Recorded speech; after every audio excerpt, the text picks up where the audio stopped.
que estáis aquí, familia, profe, alumnado. Gracias. Ay, gracias.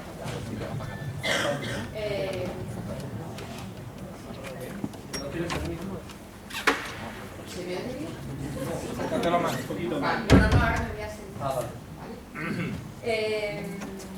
Volver al Llanes para mí siempre es una cosa muy emocionante, ¿no? Fue mi instituto de referencia desde la primera vez que llegué y estuve solo un año, hasta que por fin conseguí volver y jubilarme aquí, ¿no?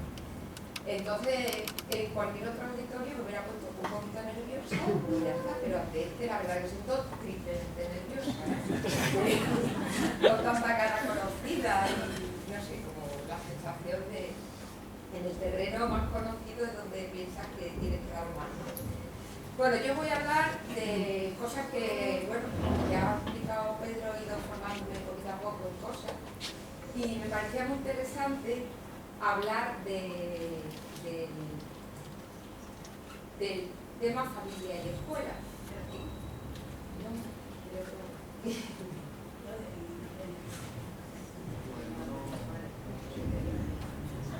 Un momento, la tecnología requiere su... Ah, vale. Gracias. Entonces me parece interesante poder hablar hoy sobre el tema de escuela y familia, que ya además la presidenta de la UPA y el director han comentado sobre la importancia, ¿no? A lo largo de los años que he estado trabajando me he podido dar cuenta de que la educación, yo he conocido, igual que vosotros, muchos de vosotros, los psicoandas de educativa. Entonces, también la educación ha pasado por muy diferentes... ¿Se me oye o no? Sí.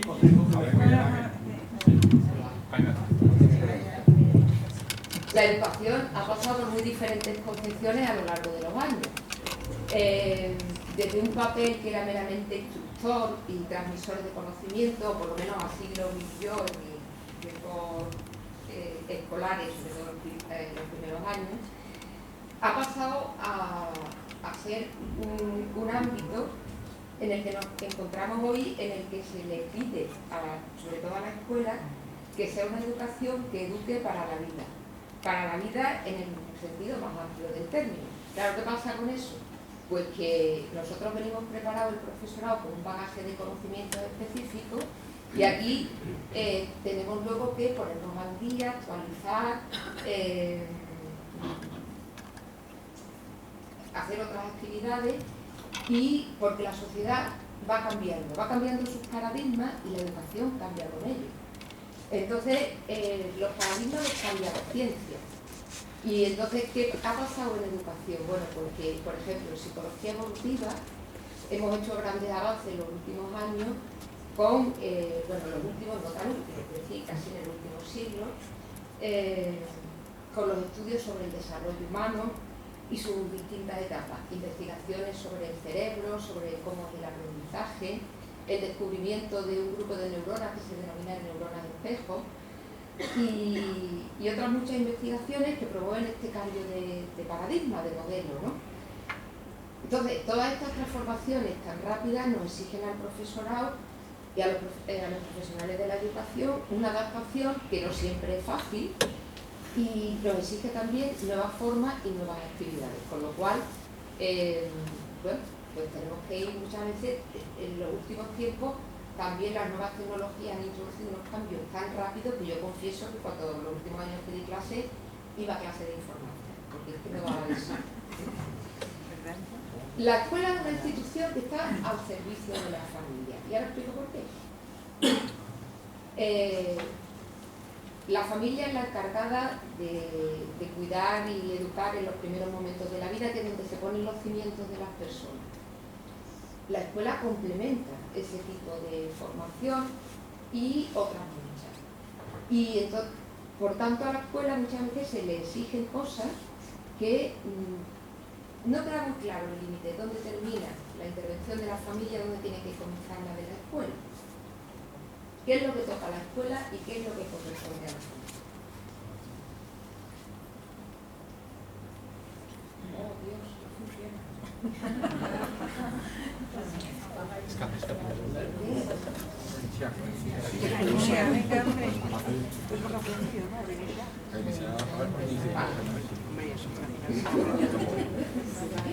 Bueno, había puesto a...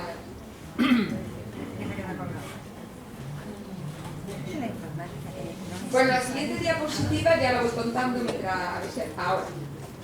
Encontré esa frase y esa foto de Concepción Arenal que me pareció muy importante porque señala de alguna manera la responsabilidad que tiene las instituciones educativas en toda la sociedad. Entonces, aparentemente me quedaba así un poco como un dramático, ¿no? Pero ciertamente está demostrado que las sociedades en las que la educación consigue llegar a todo el mundo y tener unos buenos niveles de educación son sociedades más civilizadas. ¿Qué sucede ahora? Pues en ese límite difuso entre qué le corresponde a la escuela y qué le corresponde a la familia, porque en la escuela nos hemos visto en los últimos años envueltos en dar educación vial, educación sexual, educación ambiental, formar para la vida. Entonces muchas veces el profesorado, ¿qué pasa? Porque nos encontramos excesivamente presionados en poder abarcar todo ese campo, ¿no? Y entonces, ¿qué sucede? Pues todos conocemos el síndrome del malestar docente, del profesor quemado, familias que exigen al profesorado unas responsabilidades que no siempre le corresponden, y también la desvalorización en el aspecto social. Creo que no solo yo, sino muchos de nosotros hemos tenido la experiencia de cuando alguien nos pregunta ¿tú a qué te dedicas? Yo soy profe, ¡oh, qué buena vida! ¿Cuántas vacaciones? ¿No? Y se desconoce profundamente la tarea que se hace en los centros educativos. En los centros hoy quería entonces comentaros algo sobre escuela y familia y sobre la vida de los centros escolares. No pretendo dar consejos ni decirle a nadie lo que tiene que hacer, ¿no? Simplemente aportar mi granito de arena en lo que he ido conociendo en estas formaciones en los últimos años. El profesorado, en un centro escolar estamos distintos profesionales de la educación y que, como dice el refrán, cada uno somos de nuestro padre y nuestra madre, es decir, cada uno tenemos nuestras características, venimos de una familia con unas características concretas, nos hemos educado de una manera concreta y tenemos una serie de diferencias individuales. Por otra parte, también tenemos una serie de conjunciones, puesto que pertenecemos todos al mismo sistema escolar.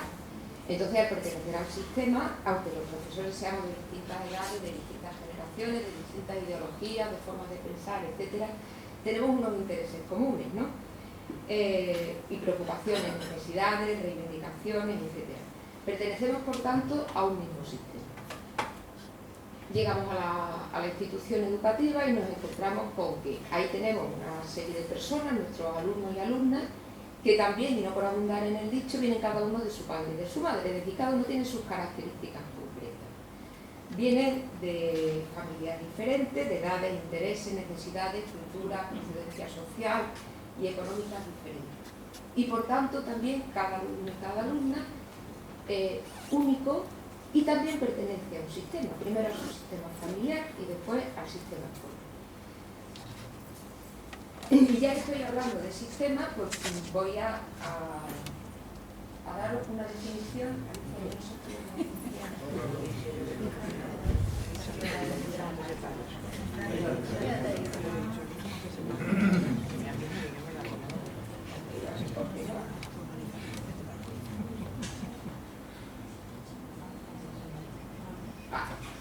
Entonces voy a empezar, siento estas interrupciones porque a mí también me ponen de los nervios.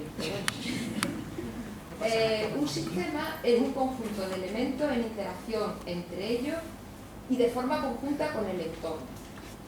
Es decir, en una familia, que es un sistema, están los padres y los hijos que tienen entre sí unos vínculos, que tienen entre sí una forma de hacer, una forma de vivir, una forma de comportarse, unas normas y unos valores. Cada elemento de un sistema se puede mirar por separado, pero realmente una persona o un alumno, un profe, por separado, cualquier persona en un sistema por sí mismo es una unidad que si no se la mira en conjunción con las interrelaciones, realmente queda muy simple, muy vacío, porque todo lo que nos pasa está en relación con las interrelaciones que tenemos con los seres con los que habitualmente vivimos.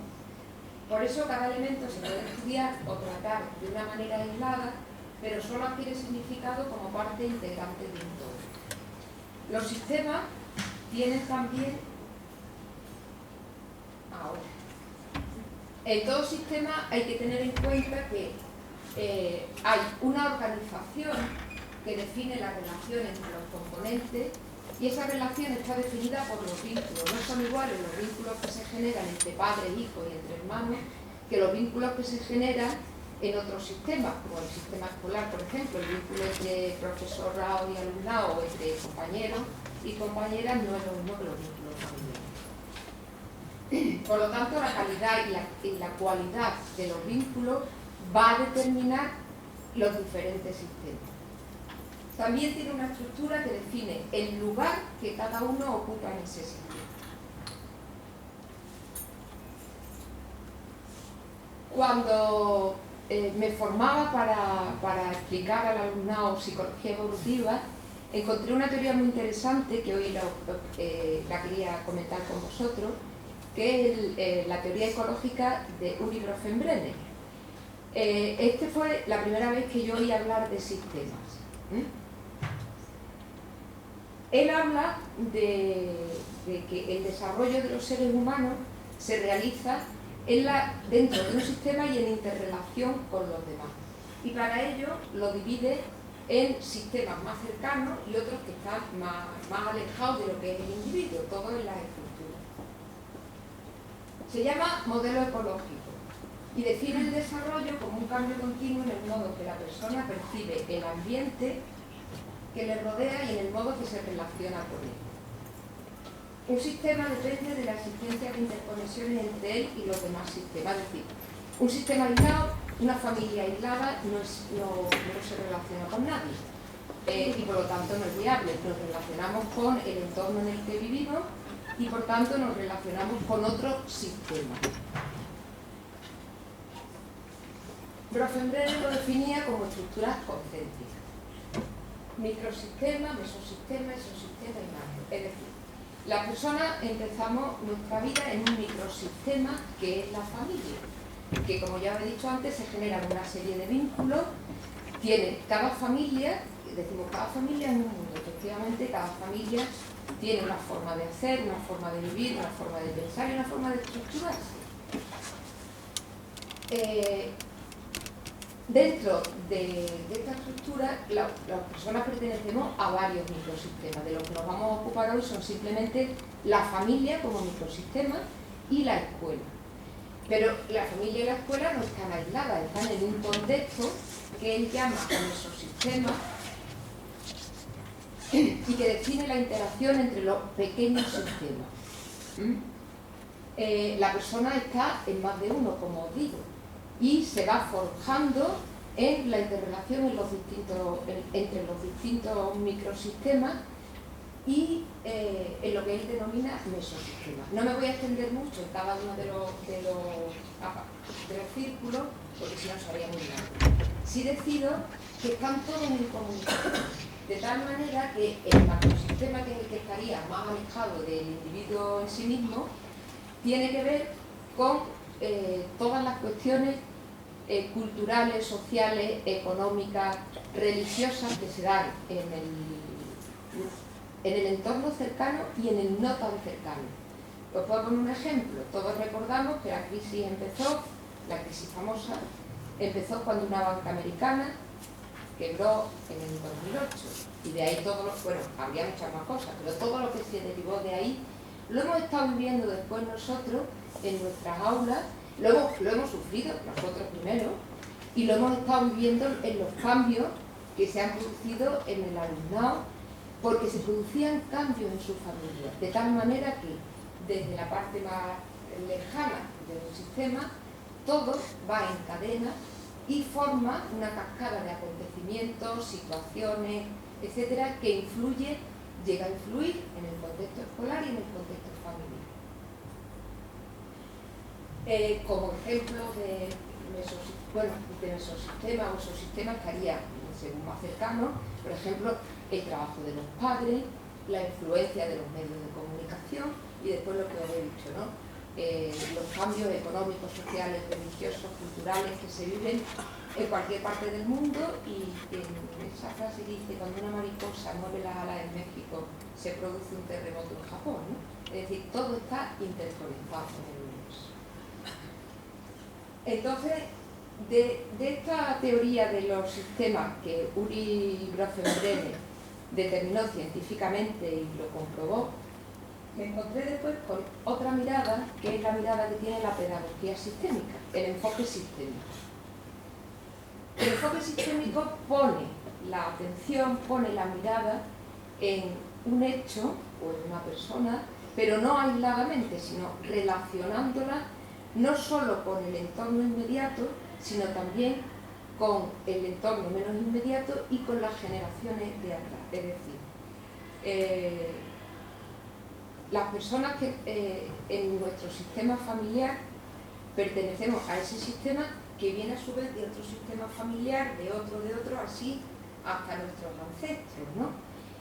Y esa memoria, esa cultura, esa forma de hacer impregna la vida de una familia y por lo tanto determina cómo es ese sistema. Los sistemas tienen unas leyes. Lo más importante son la vinculación y el derecho a la pertenencia. Es decir, una persona en su sistema familiar tiene derecho a pertenecer y a tener unos vínculos. Cuando una persona es excluida de su medio familiar, porque es lo que se suele llamar o la oveja negra o la persona a la que no se le habla en una familia, o a la persona que se la designa de alguna manera peyorativa o se la aísla, genera en el sistema un desequilibrio y por tanto todo el sistema se ve afectado. Otra de las leyes de los sistemas es el equilibrio entre el dar y el recibir. Entre todos los miembros de un sistema, unos dan y otros reciben. Por ejemplo, en la familia los padres dan y los hijos reciben. Evidentemente los hijos también dan algunas cosas, pero hay un orden jerárquico que establece las prioridades, ¿no? Quien tiene más responsabilidad en un sistema, evidentemente ocupa un lugar prioritario sobre quien tiene menos responsabilidad en ese sistema. Por lo tanto, eso genera un orden. Y cuando ese orden se altera, cuando ese orden se desequilibra, el sistema entero se desequilibra y el sistema entero se altera y provoca síntomas. Síntomas que recogemos en otro lugar, como en la escuela. Cuando muchas veces, y ahí mi experiencia, que como ha comentado antes el director, en el aula de convivencia, podía ver muy claramente cómo la mayoría de los problemas que afectaban a los alumnos y alumnas que llegaban al aula de convivencia, la inmensa mayoría de las veces tenía un origen en la familia. Es decir, el que el alumno tuviera falta de disciplina, no estudiara, se comportara mal, fuera agresivo. Cuando rascábamos un poquito siempre te encontrabas con que detrás de eso había alguna alteración en el orden familiar. Luego hablaré un poco de eso. Como ejemplo de desorden en una familia también estarían una cosa que los padres de mi generación y los que han venido después hemos hecho mucho y hemos hecho mal: querer ser colegas de nuestros hijos. No, los padres no son colegas, los padres son padres y punto. Los colegas ya los tienen ellos, que son de su edad. También como profesores muchas veces nos comportamos, yo también he pecado de eso muchas veces, ¿no? Soy un profesor guay que se preocupa mucho y eso está bien, pero entonces muchas veces no sabemos equilibrar el lugar de la autoridad con el lugar de la empatía, ¿no?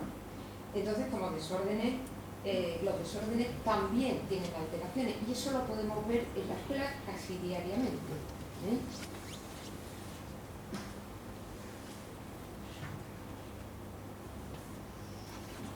El sistema familiar tiene un orden, los padres ocupan el primer lugar, una herencia que ya he comentado antes, que viene de generación en generación en generación en generación y que de alguna manera se graba en nuestras células, se graba en nuestro ADN, ¿no?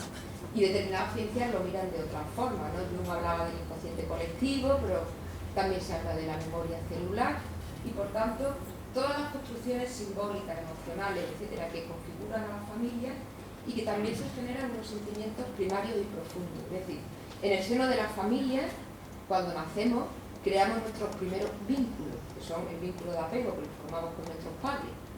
Y decía una canción de Serrat que todo lo que es la familia entra a través de la teta y el biberón. Efectivamente, en esos primeros momentos de nuestra vida, nuestra familia pone la base de nuestras emociones, de nuestros sentimientos, de nuestra forma de actuar. Y por eso también los hijos generan una lealtad inquebrantable hacia su familia, a su historia, a sus valores, a sus ancestros, su cultura y su origen.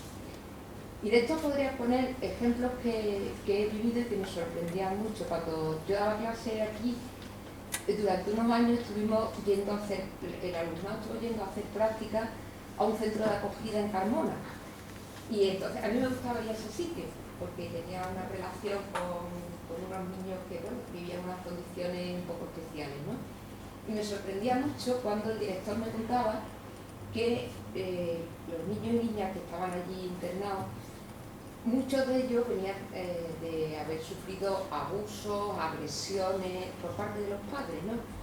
Y decía, da igual lo que hayan pasado con sus padres, están locos por esperar el momento en que los padres lleguen. Es decir, que el vínculo entre padres e hijos es difícil de romper, aunque luego en la adolescencia se izquierda, se salte, se suba, se baje y se dé la vuelta, ¿no? Pero el vínculo es un vínculo que nunca se rompe. Por otra parte, también tenemos el sistema escolar, que es otro microsistema. También aquí hay un orden. El profesorado ocupa el primer lugar. ¿Por qué? Porque, como hemos dicho antes, es el que tiene más responsabilidad y, por tanto, ocupa el primer lugar.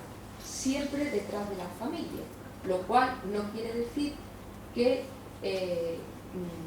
digamos, tengamos que compartir profesorado y familia las mismas opiniones, las mismas formas de hacer, sino que, como veremos más adelante, tendríamos que establecer un equilibrio. Pero para el alumnado, sus padres van antes que el profesorado. Y esto tiene importancia también, porque muchas veces el alumnado no tiene permiso para aprender. Me explico. Un alumno o una alumna que en su casa escucha decir los profesores, devaluarlo de alguna manera, ningunearlo, desvalorizar su tarea, ¿qué motivación puede tener ese alumnado para aprender lo que ese profesorado le dice? Por tanto, es importante que el alumnado tenga permiso, y dentro de otro contexto, la familia da o no el permiso para que el alumnado aprenda. También está otro orden, que es la inclusión de todos los elementos del hecho educativo. ¿Qué quiero decir con esto? Pues que cuando el profesorado miramos a los alumnos y alumnas, no los podemos mirar de manera individual, este niño o esta niña, este adolescente, sino que tenemos que tener en cuenta que está en un contexto y que viene de una familia concreta que para él o para ella es sumamente importante y a los que, como decía antes, le tienen una lealtad infinita. Y por último, la responsabilidad. ¿Qué sucede? Que aceptar los límites, como profesores estamos limitados, podemos llegar hasta donde podemos llegar. Más allá de esos límites, nos estamos cargando con cosas que no nos corresponden.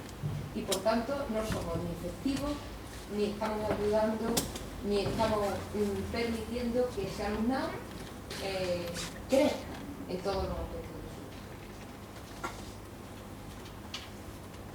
¿Cómo se da esa interrelación entre profesorado y alumnado? Pues a través de la comunicación. Cuando leí por primera vez esta frase, me pareció que me daba mucha esperanza. Enseñamos conscientemente lo que sabemos y conscientemente lo que somos. En el sentido de que Nosotros, con nuestro bagaje de conocimiento, vamos a explicar, vamos a dar las clases de aquellos conocimientos que tenemos. Pero esa comunicación tiene un mensaje, que es lo que decimos, y un contenido. Y en ese contenido va mucho más allá que el lenguaje verbal. Está el modo en el que comunicamos. La información consciente, la información inconsciente, las creencias, los sentimientos, la ideología, los pensamientos, los transmitimos de manera inconsciente, de tal manera que todos somos conscientes, o todos nos hemos dado cuenta cuando hemos sido alumnos y alumnas, qué había detrás de cada profesor, cómo era su manera de pensar, cómo era su manera de tratar al alumnado, y de alguna manera de ahí decimos quiénes eran ellos, ¿no? Y ellas. Por tanto, es importante prestar atención, porque los vínculos que creamos a través de la comunicación van impregnados tanto de conciencia como de la parte inconsciente. Y en esa parte inconsciente transmitimos cosas que no nos damos cuenta. Los vínculos se construyen en la interrelación y definen las relaciones entre los miembros de un sistema y entre los diferentes sistemas.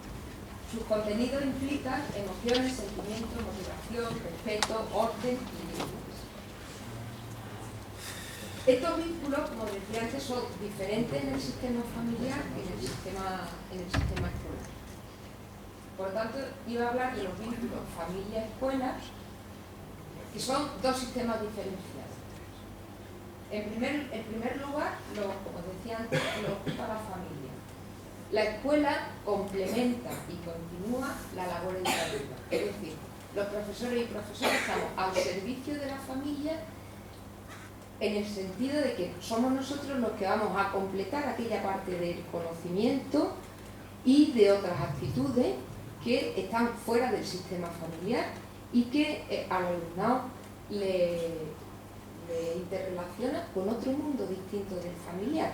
Y por tanto hay también un aprendizaje no solo de conocimiento, sino de abrir los ojos a otras actitudes, a otras relaciones, a otras maneras que son diferentes, y por lo tanto la mente, el conjunto de las emociones, de los sentimientos, se abre, se expande, y entonces ampliamos el bagaje que ese alumnado tiene, que esa persona tiene, y que está más allá de su sistema familiar.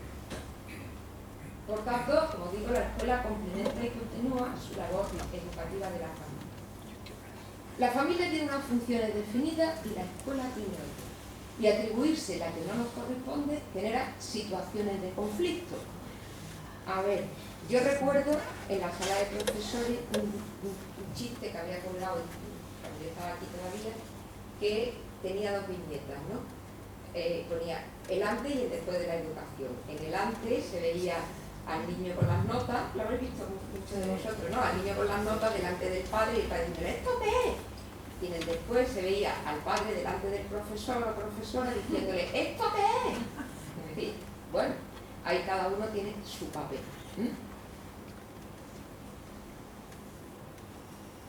¿Qué sucede? Para crear un puente entre la familia y la escuela tiene que haber confianza. A ver, nosotros, las personas que nos dedicamos a la educación, tenemos nuestra propia familia, tenemos un concepto de que la familia, también tenemos un concepto de que es la familia de cada uno de los alumnos y alumnas que tenemos. Y la familia también tiene un concepto del profesorado que atiende a sus hijos e hijas, ¿no? Para tender puentes entre la familia y la escuela es necesario que haya confianza. Es decir, que el profesorado confíe en que la familia sabrá hacer lo mejor y para ese hijo o esa hija, y si no, nosotros tenemos que tener un límite, en el sentido de saber qué nos corresponde y lo que le corresponde a la familia. De la misma manera, la familia tiene también que saber qué le corresponde a ella y qué le corresponde al profesorado.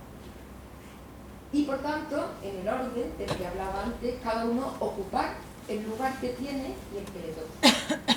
Y mirar ambos en una sola dirección. ¿Qué preocupa a los padres y madres? Sus hijos. ¿Qué preocupa al profesorado? Los alumnos.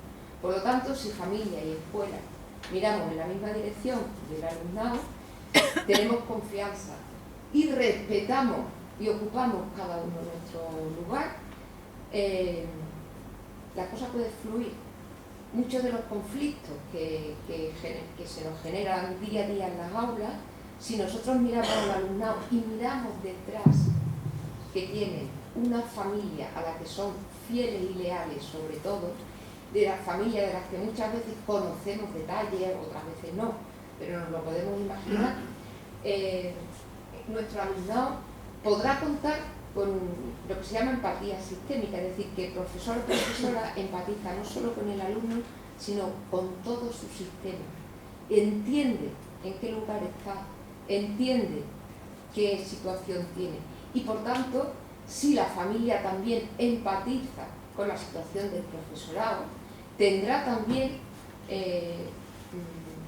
un valor que añadir a la escuela, un valor que añadir a la tarea profesional, y también el profesorado saber poner los límites. Es decir, yo puedo llegar como profesor o profesora hasta aquí, pero enseñar según qué cosa le corresponde a la familia. Y nosotros vamos a completar, como decía antes, esa tarea de la familia. Esta frase de Fritz Perls es la que cuando la leí por primera vez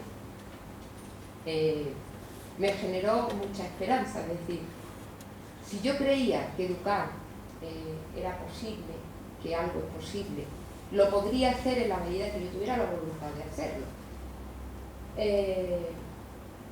Y para el alumnado, transmitirle también esa esperanza de que aprender no es más que descubrir que algo es posible. Es decir, yo aprendí con mis alumnos y alumnas a lo largo de todos los años que he sido profesora una cosa que todavía sigo teniendo muy grabada, ¿no? Y que, bueno, es una frase hecha, pero que no deja de ser una esperanza también para mí en mi día a día, ¿no? Y es que otro mundo es posible. Así que hoy quiero, desde aquí, hoy que tengo la oportunidad de agradecer a todos los que lo hicieron posible para mí. Primero mi madre, que fue mi primera maestra, que me enseñó a leer y a escribir y las primeras reglas matemáticas, a todos mis profesoras y profesores, a todos mis compañeros y compañeras, a todas mis alumnas y alumnos, y a todos vosotros, gracias por hacerlo posible día a día.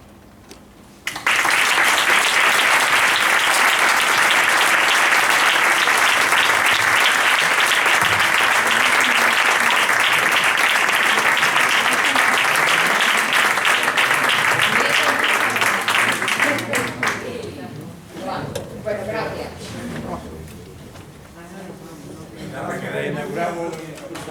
Que tengáis un buen curso tanto los profesores como